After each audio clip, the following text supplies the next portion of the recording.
Hindi naman tayo kamote driver.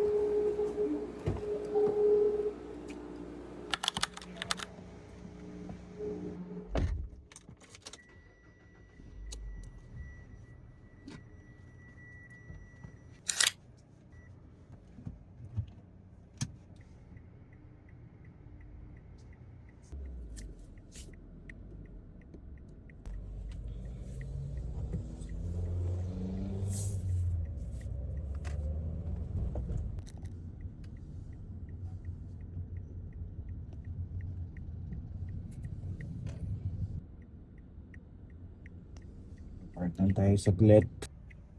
Good morning mga paps. Magpaparenew lang tayo ng rehistro. Di ko napansin, paso na pala. Paso na pala yung sasakyan. So tingnan natin kung gaano katagal yung aabutin natin pag magpaparenew.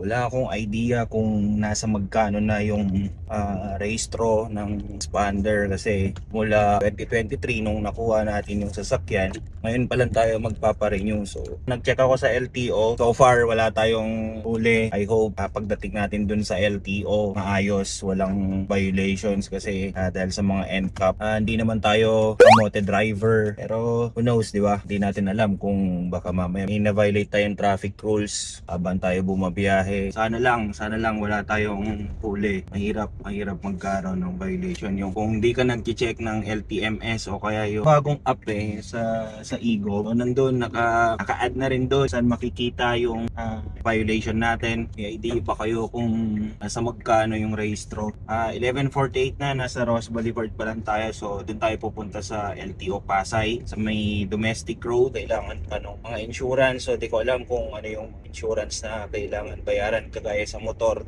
Pwede daw sa Mlulier or Cebuana, pero tingnan natin kung saan yung mas maganda, kung sa tayo makakamura, kung sa Cebuana ba, Mlulier, o dun na mismo sa LTO kung ano yung kasama nila doon or package ba. Usually nung nagpaparenew pa ako ng motor yung nire-renew ko, umabot lang ng 2 oras yung tinatagal ng pagre-renew. Ngayon sa sasakyan, di natin alam kung gaano katagal, kung mabilis lang ba yung pagre-renew. 11:55 na. Nandito na tayo sa may Ross Boulevard, pakaliwa ng Iya Road. Next is domestic road na.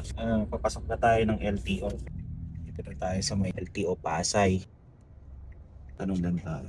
Boss, saan yung mga paradahan? Ano gagawin niya sir? Paparenew, sakyan? Insurance na lang. Wala, kukuha pa lang. Saan? Dole po. Nasa magkano ba yung insurance? So una pa lang gagawin, insurance muna. Pagdating sa LTO, insurance. Kain muna tayo. Ang tayo munggo. Friday, it's people day. Munggo is the best. Insurance secured. So next natin, emission. Plan tayo sa emission area. Na tayo ngayon sa emission test.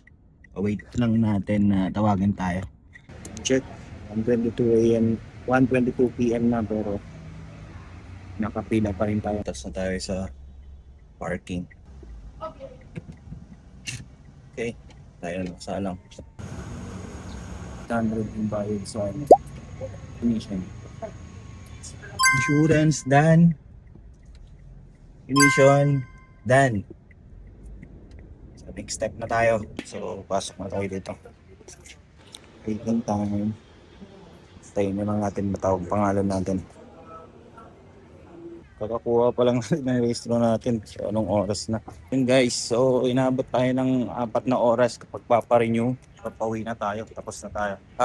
Kung tatanungin nyo kung magkano inaabot, 1,270 sa insurance, 800 naman sa emission, then 2,010 sa pelda mismo.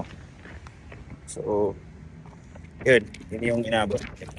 Kakatapos natin na mag-rehistro, nabot tayo ng 4 hours. At least ngayon, panatag na tayo. Nakaraan kasi, hindi ko na napansin na patuna pala. Yun, ilang pagbigyan.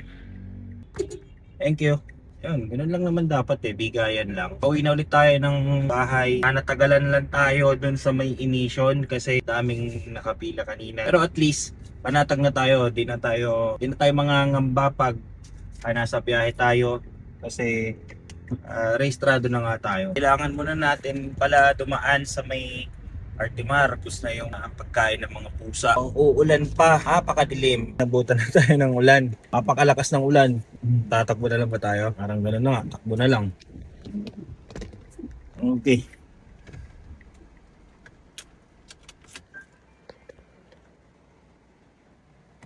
Takbo! Up!